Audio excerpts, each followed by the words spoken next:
It's been a year since Tower Defense X released.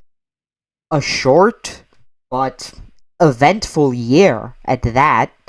I feel like after an entire year worth of updates, a game that I reviewed on release should get another chance to prove itself that it indeed changed for the better. And to nobody's surprise, it did.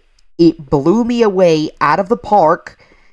And if I'm going to be honest, with how much of a change it had from its first major updates up until now, the Awakened event, I am honestly intrigued by how well these past few updates were made. And with my decline to Tower Defense Simulator, this game might just be my favorite of the bunch that I played through these past 5 years of playing tower defense games. So, what are we waiting for? Let me present to you my true feelings about Tower Defense X. How this video will work is very, very, very simple. I will re-review segments of the video that I talked about back in 2023. Those being specifically the laziness in enemy design, the balancing, the skin crates, and the grind. So, if you watched that video, which I assume quite a lot of people did, because it took notice in the Tower Defense X Discord server. And since that happened, for some reason, I guess I should probably redo this video after an entire year of updates. So, let's get into it.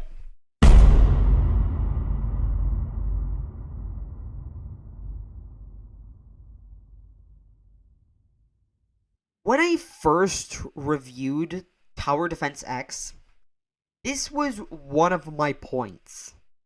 And to nobody's surprise, the enemy design got more creative as time went on. I think what my main point was the fact that the Xmas 2023 event enemies looked like absolute garbage. And I think the only exception that I made was the boss. And they still do, compared to the enemy designs that we now see in the game. Especially with the Halloween 2024 event. Like, jeez. Excluding the air diabolists and those clerics that show up on Chapter 3 and 4 of the Awakened event, these enemies were probably the coolest ones we ever got. Engineer and Corrupted MK2 are probably one of the best models in the game. I will not lie about that. Although there is and will always be one thing that I will always complain about. And that is that this game reuses the idea of eradicators way too goddamn much. Like, 2 of the 4 main endless bosses are literally eradicators. When it comes to making some of the most creative enemy designs, this game shines. Absolutely. There is no doubt about that. But I really feel like the entire eradicator idea gets overused way too much. Like, oh my god, how many of these eradicators will these developers make, dude?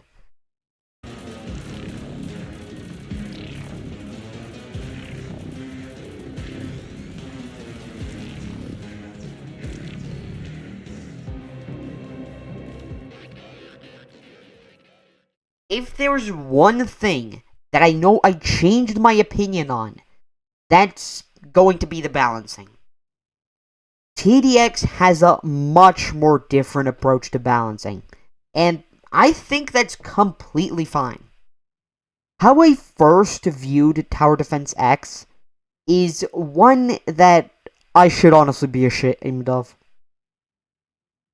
I compared this game to Tower Defense Simulator's balancing. And now I know that is a huge no-no. Like, a big one. This game truly wants to have higher numbers than the measly thousands that other tower defense games go for. Like, if you look at any game mode that isn't expert mode, this becomes very much apparent. Take the before mentioned endless mode, for example. Endless mode has enemies that will have higher health as the waves go on, which can rack up to a lot of health, like millions. Now, think how I did comparing this game's balancing Tower Defense Simulator. Huge fucking difference, right? And this doesn't only apply to enemies. No, not at all. This has to apply to things such as towers, which all have two unique paths, and even power-ups, which I don't know why, but I still see people comparing these power-ups to Tower Defense Simulator. And I honestly question whether some people are just stupid or whatnot. It's mostly the nuke, which both games have much different health scaling. Enemies here can have up to 40 million health, and that's mostly in endless mode. This is completely understandable why a nuke does this much damage. TDS's nuke, however, only does 50,000 damage. Because, let's be honest, what enemies are there that have more than 50,000 health except bosses? I can say sometimes that I do say that this game has a lot of things that are just straight up unbalanced. But I realized that it's mostly my fault because of how much more I'm used to the chill gameplay of Tower Defense Simulator and not something like Tower Defense X, which will always keep you high on your guard. And most of the time, if you die, it will be your fault. And you need to realize what you did wrong and fix that mistake by retrying the game, which is another strategic aspect that most tower defense games forgot about, or they just throw it in without thinking much about it. Dude, am I seriously going to have to insert another Tower Defense Simulator joke here? Come on, this is already getting boring! Maybe except a game such as Tower Blitz, which still has this very much apparent feeling of if you die, then it's your fault. You need to restart, rethink your strategy. But that's the best I can honestly think of. That's the only game that I can think of. I can't say this about Tower Defense Simulator, sadly, where everything feels so dumbed down just for the casual player to enjoy the experience.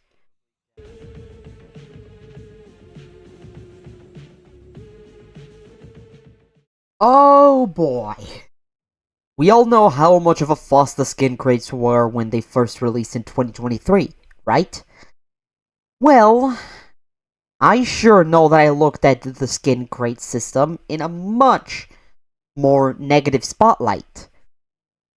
I always think that adding gambling to get skins is kind of stupid, even though 90% of games do this. But honestly, to the developers' credit, they listened to the community and added guaranteed skins for newer skin crates that were released. Except the basic crate, which, meh, I guess it's redeemable. In my old video, I remember mentioning the fact that I didn't necessarily like the idea of adding skins behind a paywall. Those being at the time the Tower Battles collaboration skins, I'm pretty sure. But I don't know if I was stupid at the time, or was I writing that video script at like 2 a.m.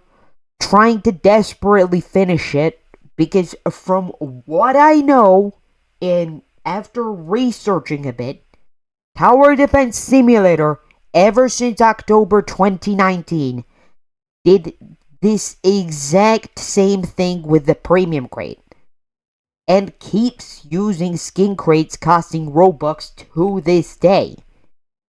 So I truly don't understand myself when it comes to the fact that I cried so fucking hard over a skin such as Tower Battles DJ, which is really funny now looking at how stupid that take was back then. Yes, not! Ah!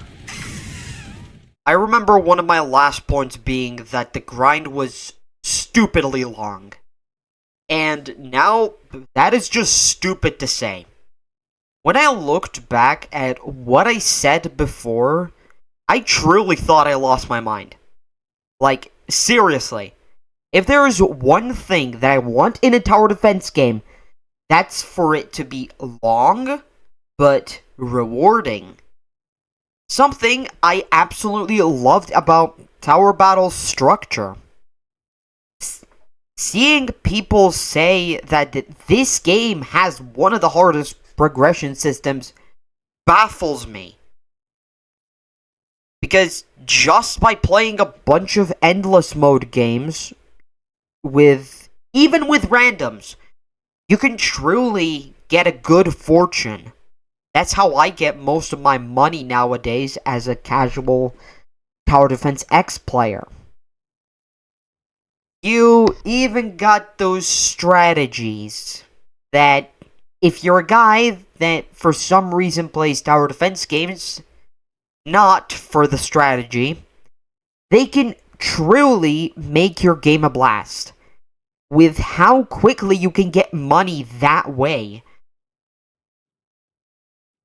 At launch, there weren't really all that bad options when it came to grinding. You could get a bunch of friends that played a bit of the game and win expert mode. And if that wasn't enough, which I don't know why would anyone say that that wasn't enough for them, because winning expert mode in the first 3 weeks of the game's release was really challenging. But you could also play intermediate mode on harder or easier map difficulties by yourself to gain yourself fortune that way. This game truly evolved in terms of grinding.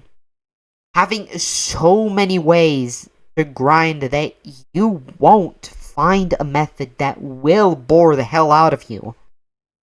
You got your achievements, first triumph boosts that can really make your grind a lot more fun, trying to beat all the maps in the game on all of the 4 difficulties, and the aforementioned difficulty boosts. The harder the map, the higher the reward, adding a risk versus reward factor that not many games really tried before. There's probably more ways that developers added that I did not mention here, But you see my point. There's a lot of ways to grind in this game. And to conclude, this game probably has one of the best progression systems that I have seen myself. And people really need to open their eyes when it comes to differences between games, instead of blindly comparing them just like I did. Because every game is different in its own way, especially tower defense games. No doubt about that.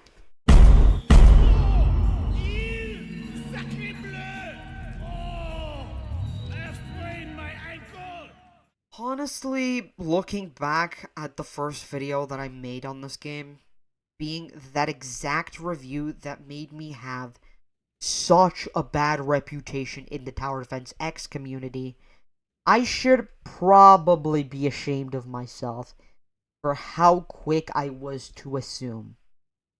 The developers truly showed that people can evolve, and this game is a perfect example of just that. It went from a game that I honestly doubted to one big masterpiece. Well, maybe that's a bit of an exaggeration. You get the point, though. It's really good. I truly never wanted people to think I hated this game.